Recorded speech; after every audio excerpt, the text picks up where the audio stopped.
In the grand narrative of Charlemagne's empire, one name often fades into the background: Hildegard of Vinzgau.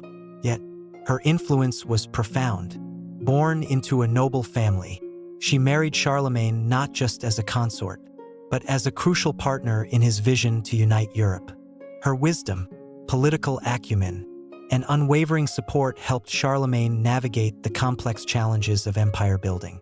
While Charlemagne's military conquests are well known, it was Hildegard who provided the steady foundation upon which his legacy was built. She bore him children who would carry his vision forward, particularly Louis the Pious, his heir.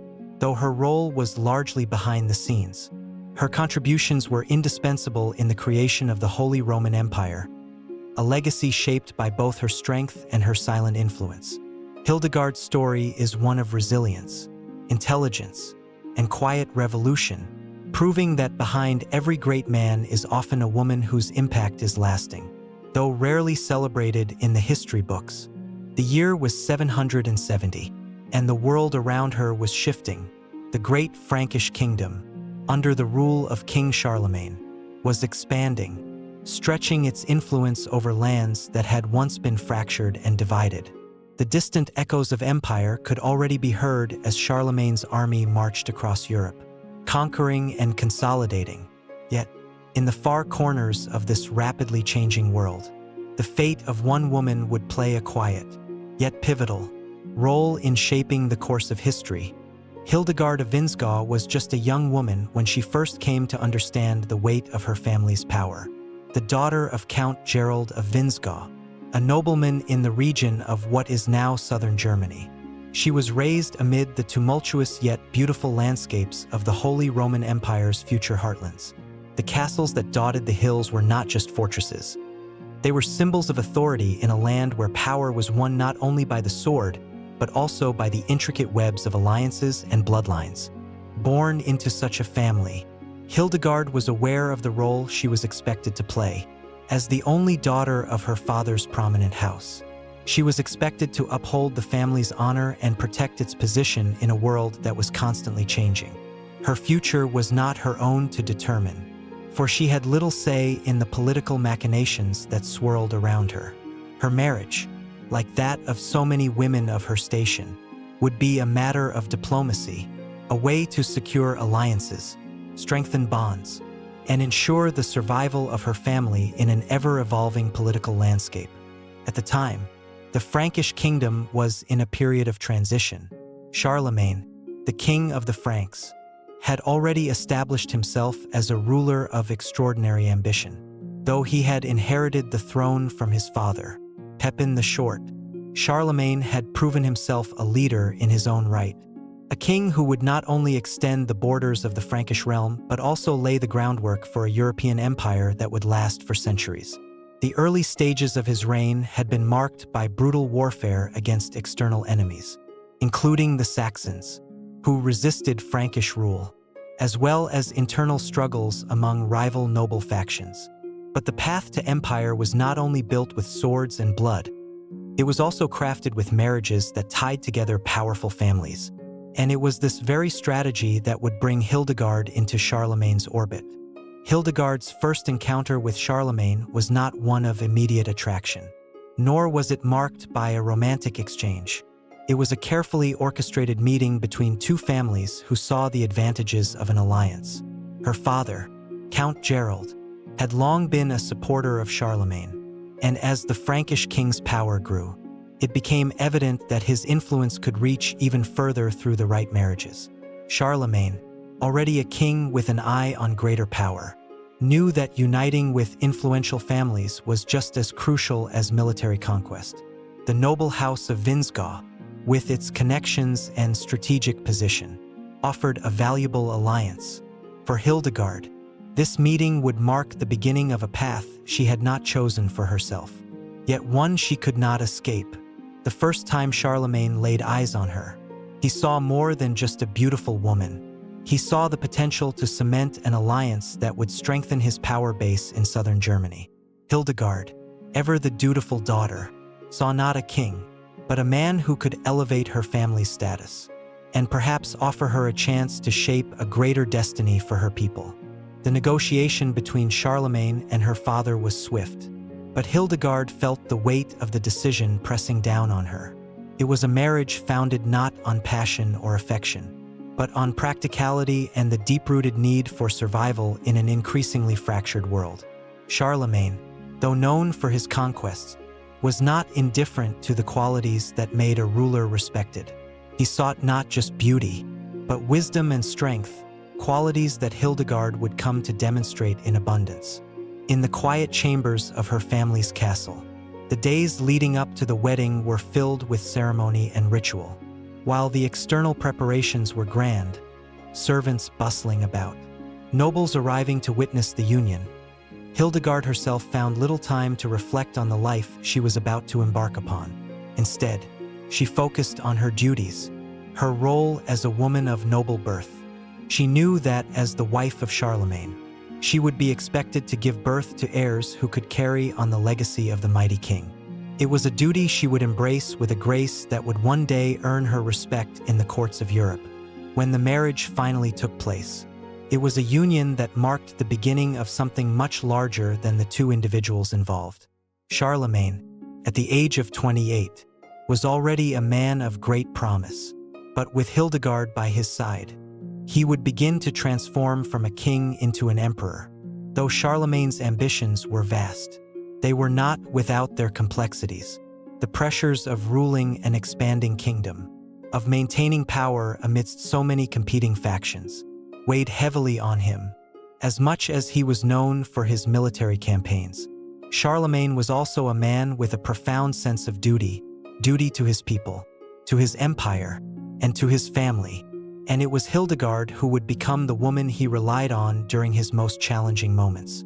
In the early years of their marriage, as Charlemagne turned his attention to the Saxon wars and the consolidation of his power, it was Hildegard who remained a steady presence in his court.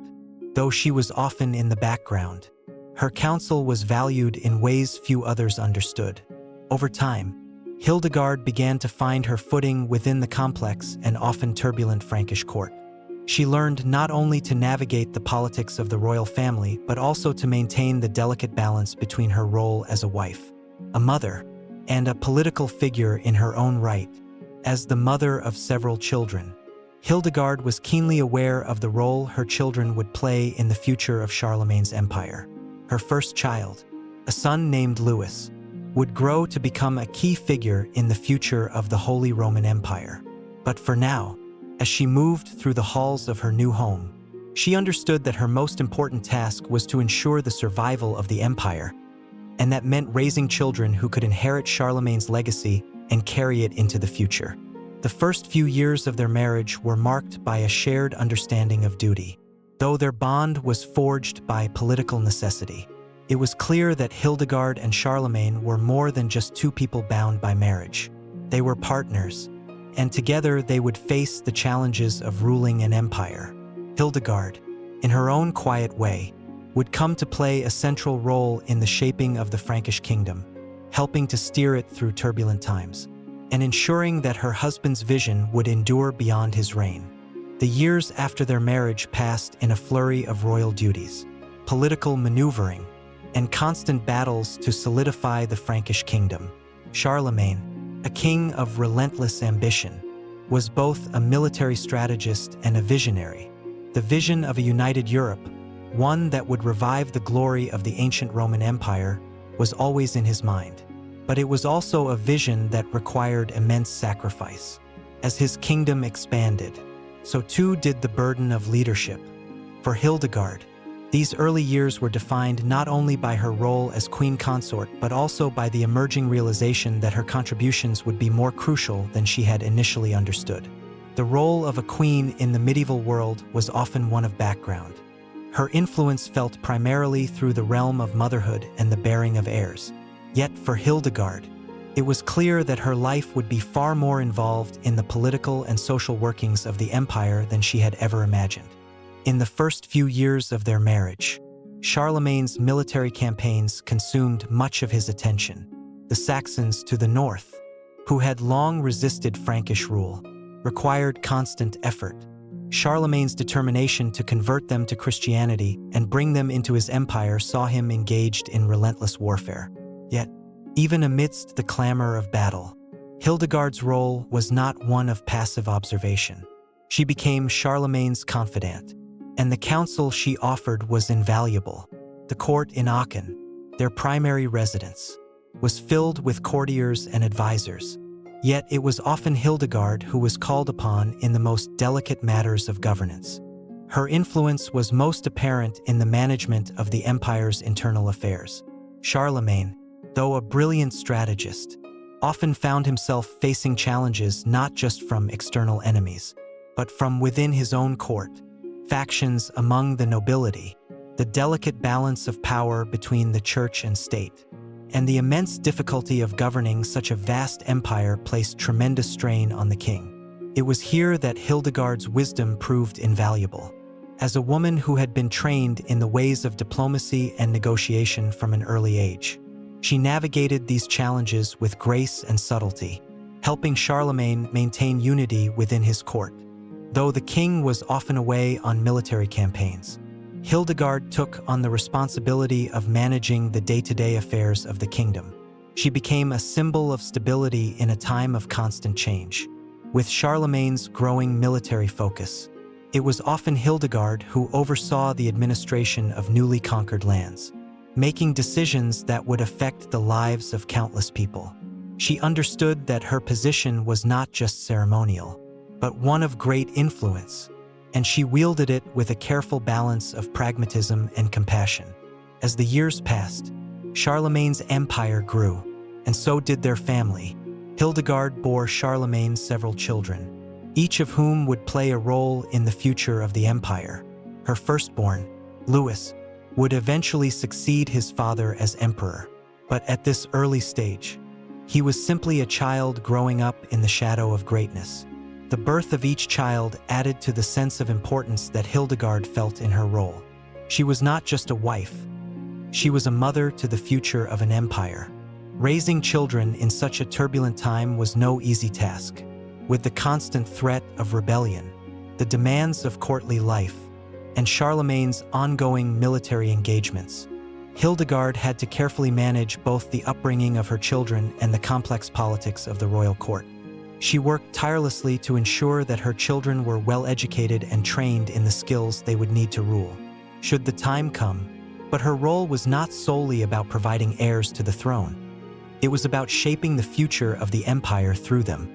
Each child was an investment in the future, a future that, if managed correctly, would see the empire endure beyond Charlemagne's reign. The presence of the children brought a new dynamic to the royal court. With the young Louis at her side, Hildegard found herself navigating the delicate balance between motherhood and politics.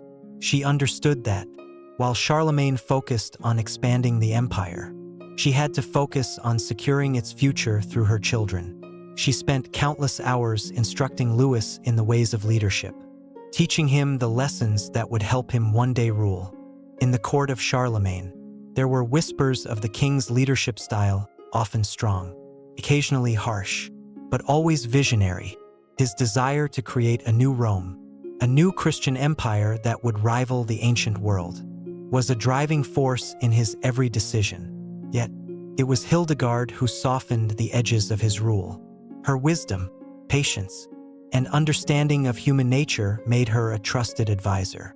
She was not only a mother to his children, but a mother figure to his empire. While Charlemagne's presence was often commanding, Hildegard's was steady, nurturing, and grounding. But even as the couple worked in tandem to shape the empire, their relationship was not without its struggles. Charlemagne's military campaigns often kept him away from home for months at a time, leaving Hildegard to manage the empire's affairs in his absence. Their letters, though few and far between, reveal a deep bond between them, even when physical distance separated them. Charlemagne, for all his ambition, trusted Hildegard implicitly. She was his anchor in a world that was constantly shifting, and she, in turn, relied on his vision to guide her. However, not all was peaceful within the royal family. Charlemagne had several wives, and the dynamics within the family were often fraught with tension. Though Hildegard was his primary wife, she was not his only one. The presence of other women in Charlemagne's life created a complex and at times strained environment for Hildegard. Yet, in true fashion, she navigated these tensions with dignity. She understood the political nature of royal marriages and the necessity of maintaining alliances through such unions. While personal feelings may have been hurt at times, Hildegard's primary concern remained the stability of the empire. She worked tirelessly to maintain harmony within the royal family, for she knew that a divided court would spell disaster for Charlemagne's vision of a united Europe. As Charlemagne's empire expanded, so did the challenges that came with ruling such a vast domain. The challenges of administering far-flung territories, balancing the needs of the nobility, and ensuring the loyalty of his subjects weighed heavily on the king. Hildegard, ever the supportive partner, remained a steadfast presence in these years. She understood that the role of a ruler was not just about power, it was about governance, about ensuring that the people of the empire lived in peace and prosperity. And yet, amidst the political machinations, battles, and family tensions, there was one thing that remained constant: Hildegard's unwavering devotion to her husband and her children. Through every challenge, she remained steadfast in her belief that their empire, and the legacy they were building together, would endure. Her life in those early years of marriage to Charlemagne was one of both privilege and sacrifice, a delicate balance between motherhood, political maneuvering, and support for her husband's vision. Though history would remember Charlemagne as the architect of the Holy Roman Empire, it was Hildegard who helped to lay its foundations, often from the shadows of the royal court, but never without her crucial presence felt in the halls of power. The years following the birth of Hildegard's children were marked by increasing complexity in both her personal life and her role within Charlemagne's vast empire. By now, Charlemagne's ambitions had reached new heights. His military conquests had brought much of Western Europe under his control, and his court at Aachen had become a center of culture, learning, and power. Yet, despite his growing fame, it was clear that Charlemagne's rule was increasingly threatened by internal strife. The empire was vast, and ruling it effectively required more than just military might. It required diplomacy, strategy, and, most crucially, unity within the royal family.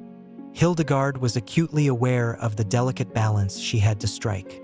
As the mother of Charlemagne's legitimate heirs, her primary responsibility was to ensure that her children were well prepared to inherit the empire. However, the challenges were far greater than simply raising the next generation. With Charlemagne's increasing focus on expanding his empire through war, diplomacy, and church reform, the political dynamics at court began to change. While Charlemagne was a king renowned for his vision, it was Hildegard who provided the stability that allowed that vision to flourish. She managed the internal affairs of the empire with skill, mediating conflicts between noble factions, overseeing royal estates, and acting as a steady hand in times of crisis. Her wisdom and tact became indispensable to Charlemagne, who trusted her judgment more than anyone else in his court. Yet, the political landscape of the Carolingian Empire was not without its tensions. As Charlemagne's conquests continued, so too did the presence of other women in his life. Although Hildegard was the emperor's primary wife, Charlemagne had married several other women, and those marriages created complicated family dynamics. The presence of these other wives and their children posed a threat to the unity of the royal family, especially as they vied for power and recognition. Hildegard's own children were not exempt from the challenges of being born into such a high-profile family. Her eldest son, Louis the Pious, was a young man growing into his responsibilities as the heir to the empire. But as the crown prince, Louis was also in competition with Charlemagne's other sons from his various marriages. The political reality was that the succession to the throne was never guaranteed. Even for the eldest child, the battles for inheritance, power, and favor were fierce, and Hildegard knew that her children would have to navigate these treacherous waters carefully. Throughout these years, Hildegard remained at Charlemagne's side, both as a wife and a trusted advisor. She continued to shape the political landscape of the empire, attending councils, managing estates, and overseeing diplomatic missions. While Charlemagne was often away on military campaigns, it was Hildegard who was left to keep the peace at court and in the regions he had conquered. It was she who often held court in Aachen, hosting delegations from across Europe, and ensuring that Charlemagne's imperial ambitions were realized even in his absence. The queen's role in the ecclesiastical reforms Charlemagne initiated cannot be overstated. Charlemagne's reign marked a significant period of religious and cultural revival, and Hildegard was instrumental in supporting these efforts. As Charlemagne sought to strengthen the Christian faith across his empire, Hildegard worked closely with church leaders, supporting their initiatives to establish monastic schools, promote education, and create a more unified religious identity for the realm. Though Charlemagne's policies were often shaped by his own vision of empire, Hildegard's support helped to solidify the relationship between church and state in the Frankish kingdom. However, despite her profound influence, Hildegard faced her own personal challenges. The pressures of being queen were compounded by her role as the mother of an empire's future rulers. The emotional and political strain of managing Charlemagne's family, his multiple marriages, and the demands of an expanding empire began to take its toll. As much as she tried to maintain harmony, tensions within the royal household were inevitable. One of the most poignant moments in Hildegard's life came in the wake of her illness in the late 780s. After giving birth to several children, including Louis the Pious, Hildegard's health began to decline. The physical toll of childbirth, combined with the stress of managing an empire, began to manifest in her body. Despite her illness, she continued to play an active role in court life, often attending meetings and making decisions on behalf of her husband. But her health continued to deteriorate, and it became clear that she would not be able to fulfill her duties indefinitely. Charlemagne, ever the devoted husband, was deeply affected by her declining health. He had come to rely on Hildegard not only as his partner in ruling the empire but also as his emotional anchor. Their bond was strong, built on years of shared struggle, triumph, and ambition. In the final years of her life, Charlemagne remained by her side, though his duties as emperor often kept him away. When Hildegard died in 783, Charlemagne was profoundly affected by the loss. Her death marked a turning point in Charlemagne's reign. With her passing, the balance of power within the royal family began to shift. Charlemagne's later marriages, and the relationships with his subsequent wives, would never quite replicate the partnership he had shared with Hildegard. The deep, personal connection between Charlemagne and Hildegard had been a cornerstone of his rule, and with her gone, he was left to navigate the complexities of empire without her steady counsel. In the wake of her death, Hildegard's legacy began to crystallize. While Charlemagne would continue to expand his empire, it was clear that it was her steady hand that had helped guide the empire during its formative years. Her children, particularly Louis the Pious, would carry on her legacy, though their reigns would prove more difficult, marked by internal conflict and external threats. But it was through Hildegard that Charlemagne had learned to balance power with wisdom, strength with compassion. Despite her death, Hildegard's influence lived on through her children. Louis the Pious, though beset by struggles during his own reign, carried the lessons his mother had instilled in him. The legacy of the Carolingian Empire, which Charlemagne built, was shaped not only by his military victories but also by the political and diplomatic groundwork laid by Hildegard. Her steady presence at court, her political acumen, and her role as a mother to future rulers ensured that the empire she had helped to build would endure beyond her lifetime. Hildegard of Vinzgau's life may have been one of quiet strength, but her impact on Charlemagne's reign was far-reaching. In an age when women were often relegated to the background, Hildegard stepped forward, using her influence and wisdom to shape the destiny of a continent. Her legacy was not only the empire that Charlemagne built, but also the future generations of rulers who would carry forward her vision of governance, one that balanced strength with compassion, military conquest with cultural revival, and power with wisdom.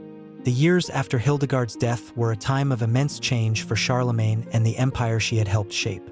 Though her physical presence had been removed from the imperial court, the principles she instilled in her children, her influence on her husband's rule, and the stability she had provided in those formative years remained palpable. For Charlemagne, the loss of Hildegard was not just the death of a partner, it was the loss of a confidant, an advisor, and a steady hand in a world that seemed to grow increasingly unpredictable. After Hildegard's passing in 783, Charlemagne's reign entered a new chapter. His empire was vast and ever-expanding. Yet the internal dynamics within the royal family became more complicated. Charlemagne had married again, this time to a woman named Fastrada. But the relationship was never quite the same as the one he had shared with Hildegard. Fastrada, though a capable queen, lacked the depth of partnership that Hildegard had provided. Charlemagne's later marriages would never bring him the same emotional connection that he had with his first wife. One of the most pressing concerns in the years following Hildegard's death was the succession. Louis the Pious, Hildegard's eldest son, was Charlemagne's chosen heir, but the path to the throne was not an easy one. Louis had been raised under the watchful eye of his mother, who had always been a stabilizing force in his life. Now, with her gone, Louis faced the daunting task of inheriting the weight of his father's empire. Though Charlemagne had tried to prepare him for this responsibility, the tension between father and son was palpable. As Charlemagne grew older, the relationship between him and Louis became strained. Louis, who had been accustomed to his mother's guidance, was now left to navigate the political and military realities of the empire on his own. The pressures on him were immense. The empire was vast, and the Frankish nobility, many of whom had been elevated during Charlemagne's reign, now sought more power and autonomy.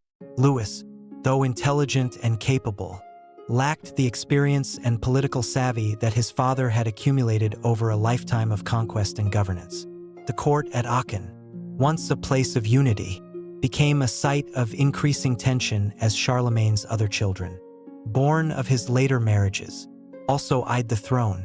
The dynamic between Louis and his half-brothers, Charles, Pepin, and Lothair was equally complicated. Each had their own ambitions and desires for power, and as Charlemagne aged, the question of succession grew more urgent. Charlemagne, ever the pragmatic ruler, had taken steps to ensure a smooth transition. He had divided the empire into separate territories for each of his sons, hoping that this would prevent conflict and guarantee stability. However, this decision would later prove to be one of the empire's most significant challenges. For Hildegard's children, especially Louis, the loss of their mother left a void that would never fully be filled. They could not look to their father for the same emotional support they had once received from her. Charlemagne was a king, a mighty ruler, but a father who was distant, often absorbed in his imperial duties. His children, particularly Louis, sought more than just his political guidance. They longed for the warmth and wisdom that Hildegard had provided. As Charlemagne entered his twilight years, the empire that he had worked so hard to build began to show signs of strain. The vast territories that stretched from the Pyrenees in the south to the Danube in the east, and from the North Sea to the Mediterranean, were difficult to govern. The territories that Charlemagne had once ruled with a single hand were now divided between his sons, and the unity that had characterized his rule began to erode. The internal conflicts between his children were exacerbated by the ongoing struggles with the Saxons, the Avars, and the Lombards, while Charlemagne's reign had been marked by military conquest and the consolidation of power. The years after Hildegard's death saw the empire enter a period of instability. The fragmentation of the empire, along with the growing power of local nobles and the external threats that loomed at the empire's borders, created a volatile political environment. The weakening of central authority was felt most acutely after Charlemagne's death in 814. though Charlemagne had designated Louis as his successor. The division of the empire between his sons became a point of contention. The decision to divide the empire had been made with the best of intentions, to preserve peace among his children and avoid a bloody civil war, but it instead led to a fragmented empire, each son ruling his own territory with increasing autonomy. Louis, now emperor in his own right, faced immediate challenges as the new ruler of the Carolingian Empire. Though he inherited a powerful kingdom, the reality of ruling it was far more difficult than he had anticipated. The challenges of governance, along with the fractured relationship between his brothers and the growing power of the nobility, created a volatile political climate. Louis's reign was marked by internal conflict.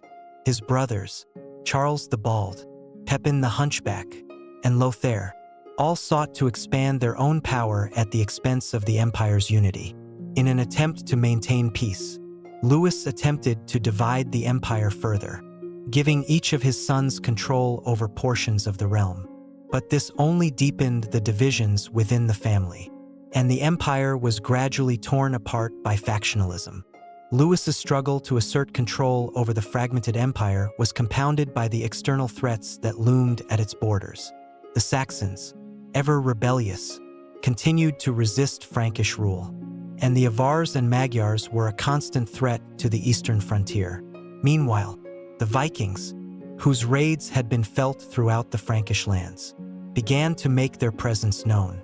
The weakening of central authority, combined with the failure to maintain a strong military presence on the borders, left the empire vulnerable. Amidst all of this, Louis was forced to make difficult decisions about how to manage the inheritance left to him by his father. The territories that Charlemagne had once united under a single banner were now divided, and the dream of a united empire seemed increasingly distant. It was in these turbulent times that the legacy of Hildegard's guidance was most profoundly felt. Louis's decisions, particularly his attempts to keep the empire intact, were influenced by the lessons he had learned from his mother's steady hand. Yet, even with these lessons, the challenges he faced seemed insurmountable. Charlemagne's death in 814 marked the official end of the era that had been defined by his leadership. The empire that he had built was no longer a unified whole, but a fragmented kingdom ruled by his sons and their descendants. The dream of a Christian empire that spanned all of Western Europe was no longer a tangible reality. Instead, it was a time of fragmentation, division, and internal strife. Yet, even as the empire splintered, Charlemagne's legacy endured. The institutions he had established, the cultural renaissance he had begun, and the foundation of Christian rule he had laid all remained intact. The Carolingian Empire may have fallen into disarray, but the ideas and reforms that Charlemagne had championed lived on. Hildegard's influence was still felt, not just through her children, but through the very fabric of the empire she had helped to shape. She had been the rock upon which Charlemagne had built his empire, and even after her death, her wisdom continued to guide the decisions of her children, even if they could not always follow them to the letter. In the end, Hildegard of Vinzgau's legacy was not just one of motherhood and empire building. It was a legacy of stability, wisdom, and quiet strength.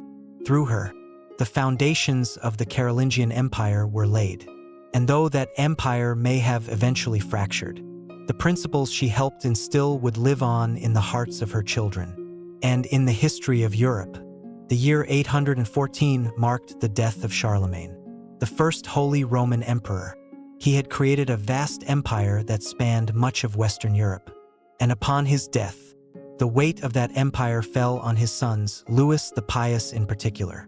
The unity that Charlemagne had forged with tireless military conquests, strategic alliances, and the fostering of intellectual and religious reform began to unravel. The empire, once bound by the strength of Charlemagne's vision and Hildegard's guidance, began its gradual division into territories, which eventually led to the loss of centralized power and the birth of numerous political entities that would later define Europe. Hildegard's death had been a pivotal moment in this shift, and though her presence was no longer felt at court, her legacy, rooted in the lessons of governance, diplomacy, and family unity lived on. But for Charlemagne's sons, particularly Louis, her influence was a bittersweet memory.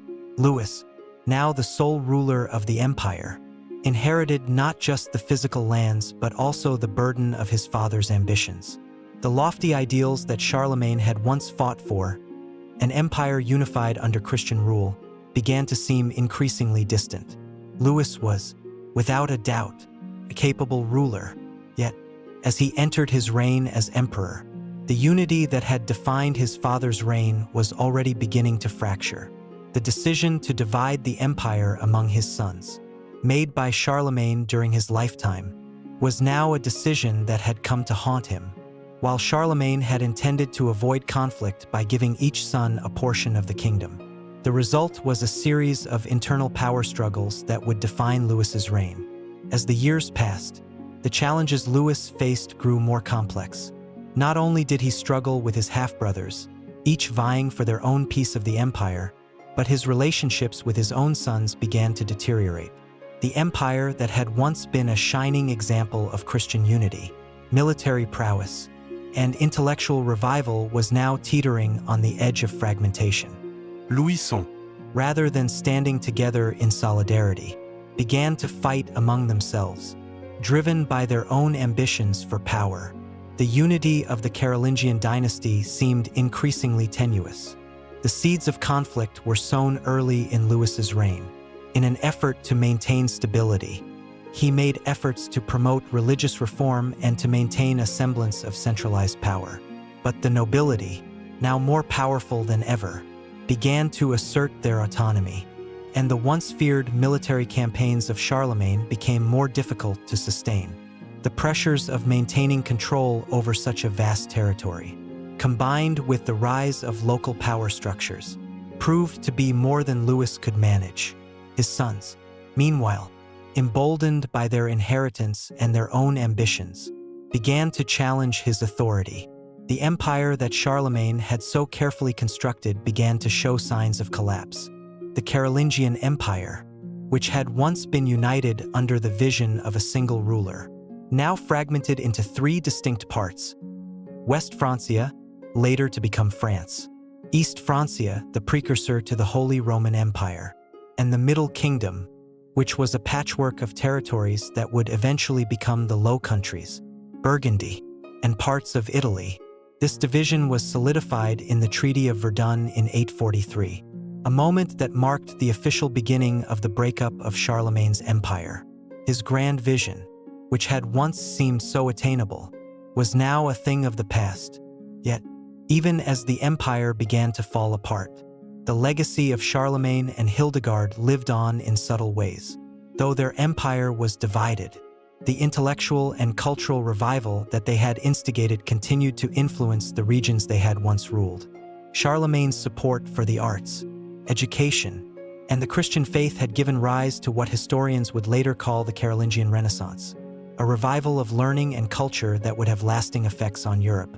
Monasteries that had flourished under Charlemagne's reign continued to be centers of learning, and the religious reforms he had initiated would shape the development of the Church for centuries to come. The idea of a united Christian empire, once so central to Charlemagne's vision, did not die with him. While his empire was divided, his legacy continued to inspire future generations of rulers. The concept of the Holy Roman Empire, which would eventually rise in the East under Charlemagne's descendants, was directly influenced by the vision of a united Christendom that had been central to Charlemagne and Hildegard's reign. The empire would never again be as powerful or unified as it had been under Charlemagne, but the ideal of a Christian empire would live on in the hearts and minds of medieval rulers for centuries. As for Hildegard, her legacy remained more firmly planted in the hearts of her children. Louis the Pious, despite his struggles, would continue to carry her wisdom throughout his reign. His challenges were compounded by the fracturing of his family, but his mother's teachings on leadership, diplomacy, and governance were the ideals he attempted to follow. Even when circumstances seemed insurmountable, Louis was not the same visionary leader as his father, but he did his best to preserve the inheritance he had been given. It was not an easy task, and his reign was marred by internal strife and external pressure. But he did not abandon the ideals that his mother had passed on to him. Louison, On the other hand, were far more interested in securing their own power. They had grown up in the shadow of Charlemagne's empire and had witnessed the grandeur of their grandfather's reign. They believed that they were entitled to the empire their grandfather had built, and as such, they fought amongst themselves for control. Their struggles would lead to more fragmentation, with each son carving out his own territory, and the grand vision of a unified Carolingian empire was lost. But even in their ambition, they could not escape the influence of their mother, who had, in her own way, instilled in them a sense of duty to their family, their people, and their Christian faith. The cultural and intellectual legacy of Charlemagne and Hildegard also continued to shape the course of European history. Charlemagne had been a patron of scholars, and under his reign, the Carolingian Renaissance had taken root. This period of cultural revival would have lasting effects, influencing the development of art, literature, and scholarship in Europe. The monasteries, which had flourished under Charlemagne, continued to serve as centers of learning throughout the medieval period, ensuring that the intellectual traditions that had been nurtured during Charlemagne's reign would endure. Despite the political collapse of the Carolingian Empire, Charlemagne's influence remained indelible. His vision of a united Christian Europe, while never fully realized, inspired future generations of rulers and thinkers. Even as the empire fractured, the principles he had espoused of unity, of Christian governance, and of cultural revival continued to resonate. Hildegard, though no longer at the center of political power, remained a symbol of the strength and wisdom that had guided her husband and children through the trials of empire building. Her legacy was felt in the lives of her children, in the continued pursuit of education and faith, and in the way she had shaped the character of Charlemagne himself. Her quiet strength had been the foundation of his rule, and it was her influence that allowed Charlemagne to build the empire that, for a time, stood as a beacon of Christian unity in Western Europe.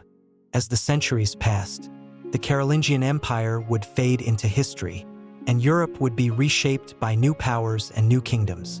But the memory of Charlemagne and Hildegard, their vision, and their legacy would live on in the very fabric of European history, through their children, their empire, and their contributions to the cultural and religious life of Europe. Their influence would continue to shape the course of the Middle Ages and beyond.